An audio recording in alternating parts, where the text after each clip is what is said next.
Constitutional developments मतलब British के India के आने के बाद इंडिया में जितनी भी हुकूमतें थे उन हुकूमतों का और ब्रिटिश के हुकूमत का क्या असर हुआ इंडिया के इंडियन गवर्नमेंट के ऊपर। Okay, the constitutional reforms in India started during British rule. जब ब्रिटिश हुकूमत शुरू हुई उस वक्त ब्रिटिश के और इंडिया के बादशाहों के हुकूमत करने के तरीके बदले, नजरियात बदले। ठीक है, ये जो गवर्नर जनरल थे ब्रिटिश के, वारेन हास्टिंग, इन्होंने एक एक्ट शुरू किया। एक्ट यानी एक लिस्ट है जिसमें थोड़े से रूल्स एंड रेगुलेशंस लिखे जाते हैं। रूल्स एंड रेगुलेशंस की एक लिस्ट है जिसे रेगुलेटिंग एक्ट ऑफ 1773 कहा जाता है। ये एक्ट बहुत ज्यादा असरदार रहा इंडिया की कॉन्स्टिट्यूशन में बदलाव का। इसकी वजह से इंडिया के कॉन्स्टिट्यूशन में बहुत सा बदलाव आए, बहुत से चेंजेस आए। ठीक है, ईस्ट इंडिया कंपनी पहले सिर्फ तिजारत के लिए खोली गई थी, बिजनेस के लिए खोली गई थी, लेकिन ईस्ट इंडिया कंपनी एक गवर्नमेंट की तरह काम कर रही थी, एक हुकूमत की तरह काम कर रही थी। This also gave a constitution to the East India Company. Okay, तो इसके तहत बहुत सारे रेगुलेटिंग एक्ट्स बनाए गए, बहुत सारे कानून बनाए गए और बहुत से ब्रिटिश के गवर्नर जनरल्स ने अलग अलग कानून बनाए। एक गवर्नर जनरल था जो कि ब्रिटिश का प्राइम मिनिस्टर था, उसका नाम था William Pitt, PITT Pitt, William Pitt. उसने एक एक्ट शुरू किया। उसने क्या कहा, East India Company should be included as a part of government and consider it as a unit. उसने कहा कि ईस्ट इंडिया कंपनी को एक गवर्नमेंट का एक हिस्सा समझा जाना चाहिए और ईस्ट इंडिया कंपनी को इख्तियार दिया जाना चाहिए कि वो बादशाह की तरह हुकूमत करे, बादशाह बनकर हुक्मरानी चलाए, हुकूमत करे इंडिया पर। ओके, ये था एक्ट, पिट्स इंडिया एक्ट 1784 में जो बनाया गया। उसके बाद एक्ट बना गया Morley Minto reforms. Morley Minto reforms, इस एक्ट के तहत ये कानून बनाया गया कि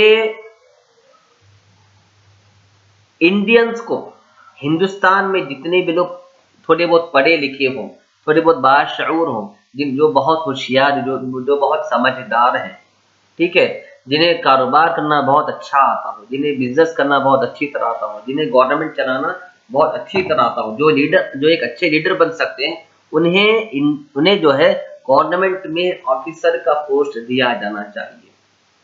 ओके, मॉर्ले मिंटो रिफॉर्म्स के तहत ये कानून बनाया गया कि इंडियंस में भी बहुत सारे इंडियंस जो काबिल हैं, जो एजुकेटेड हैं, जो वेल एजुकेटेड हैं, वेल क्वालिफाइड हैं, उन्हें जॉब देना चाहिए। उन्हें भी मौका मिलना चाहिए कि गवर्नमेंट का हिस्सा बनकर हुकूमत करे, लोगों की भलाई के लिए आगे बढ़े। ठीक है, ये एक्ट उस वक्त निकला जबकि लॉर्ड मिंटो इंडिया के वाइसरॉय थे, यानी इंडिया में ब्रिटिश के नुमाइंदे थे, इंग्लैंड से आए हुए। ओके, सेक्रेटरी ऑफ स्टेट भी कहा जाता है इन्हें और वाइसरॉय भी कहा जाता है। ठीक है, due to authoritative rule of Lord Curzon and violent protest from Indian revolutionaries. ये एक्ट शुरू क्यों किया गया, इसलिए क्योंकि इंडियंस में जितने भी लोग पढ़े लिखे थे, बाशऊर थे, समझदार थे, उन्होंने एक स्ट्राइक शुरू की कि हमें भी गवर्नमेंट में दाखिल होकर काम करने का हक है। बिलाखिर हिंदुस्तान हमारा तो है, हम ही इंडियंस हैं, हमें भी गवर्नमेंट में एंटर होकर गवर्नमेंट का हिस्सा बनने का हक है। तो इनके इस प्रोटेस्ट पर मिंटो और मॉर्ले दोनों ने गौर फिक्र किया, सोच विचार किया और एक एक्ट और कानून पास किया कि हाँ, इंडियंस को भी गवर्नमेंट का हिस्सा बनना चाहिए। नेक्स्ट है मोंटागो चेम्सफोर्ड रिफॉर्म्स। इसके रिफॉर्म के तहत ये नया कानून बनाया गया कि जो इंडियंस बहुत ज़्यादा क्वालिफाइड हैं, बहुत ज़्यादा काबिल हैं, बहुत ज़्यादा बाशऊर हैं, बहुत ज़्यादा होशियार हैं, उन्हें सिर्फ इंडिया में ही नहीं, इंग्लैंड में भी ऑफिसर बन के काम करना चाहिए। इससे इंडिया के रहने वालों को थोड़ा सा नाराजगी हुई। क्यों नाराजगी हुई? इसलिए क्योंकि इंडिया में पहले दूसरों की हुकूमत है, हम यहाँ पर हमारी हुकूमत जमाने के बजाय हमें कहीं और क्यों भेजा जा रहा है, हमें कोई और देश में क्यों भेजा जा रहा है।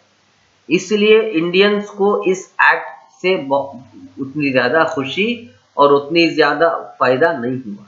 Minto Morley reforms did not satisfy the Indians. इससे पहले का जो रिफॉर्म्स है, मिंटो मॉर्ले रिफॉर्म्स, इस रिफॉर्म्स के वजह से भी इंडियंस को ज़्यादा खुशी नहीं हुई। The secretary of state Montagu declared that the British government wants to provide more representations to Indians in administration. हाँ, तो इसके बाद क्या हुआ, मोंटेगो ट्रांसपोर्ट रिफॉर्म में, अब चूंकि इससे पहले के रिफॉर्मेशन एक्ट की वजह से इंडियंस उतने ज़्यादा खुश नहीं थे, तो इस एक्ट के तहत 1919 के एक्ट के तहत एक और कानून ये निकला कि जितने इंडियंस को अब तक गवर्नमेंट में जॉब मिला है और ज़्यादा इंडियंस को गवर्नमेंट में जॉब मिलना चाहिए। तो इसके तहत बहुत सारे इंडियंस को गवर्नमेंट में बड़ा पोस्ट दिया गया, एडमिनिस्ट्रेटर का पोस्ट भी दिया गया, कमिश्नर का पोस्ट दिया गया और गवर्नर का पोस्ट दिया गया और लीडर एंड अथॉरिटेटर का पोस्ट दिया गया। The Indian council of secretary of state was increased. ठीक है, इंडियन काउंसिल यानी इंडिया के मिनिस्टर्स का ग्रुप। ठीक है, उनका जो हेड होता है वो एक, पहले तो एक ही हेड था, अब 1 से 3 हेड बना दिए गए। हेड है, उसके बाद वाइस हेड प्रिंसिपल है, इसी तरह सेक्रेटरी ऑफ स्टेट है। इसके तहत और भी ज्यादा पोस्ट बनाए गए और भी ज्यादा पोजीशंस बनाए गए और उन पोजीशंस पर और भी ज्यादा इंडियंस को जॉब दिया गया। ठीक है, उसके बाद था 1935 का act, Minto Morley reforms did not satisfy. इसके बावजूद भी इंडियंस को और ज्यादा सेटिस्फेक्शन नहीं हुआ।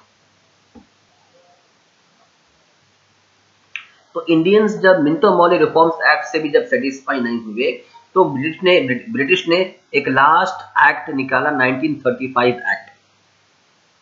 इस एक्ट के तहत, इस कानून के तहत इंडियंस को अब कोर्ट में, सुप्रीम कोर्ट में, हाई कोर्ट में जज का और लॉयर्स का पोजीशन भी दिया जाने लगा।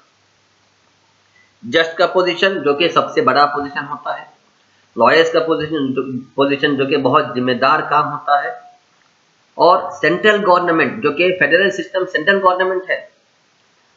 फेडरल सिस्टम का जो डिपार्टमेंट है, जितने भी कोर्ट के डिपार्टमेंट है, सेंट्रल गवर्नमेंट है।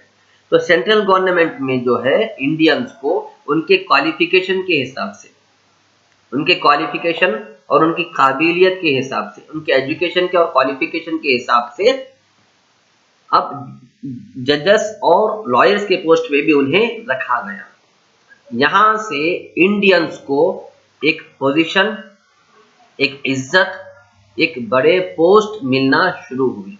इसके बाद ही से ब्रिटिश के खिलाफ बहुत ज्यादा लोगों ने कमर बांध के जंग लड़ी। इससे पहले भी बहुत से बड़े बड़े लीडर्स लड़े हैं, जैसे कि टीपू सुल्तान है, जैसे कि दूसरे बहुत से लीडर्स हैं, लेकिन ब्रिटिश उस वक्त बहुत ज्यादा मजबूत थे। अब चूंकि ब्रिटिश कमजोर होते गए थे और इंडियंस जो है गवर्नमेंट में एंटर हो चुके थे, आहिस्ता आहिस्ता गवर्नमेंट के बहुत सारे पोस्ट पर इंडियंस ने कब्जा कर रखा था।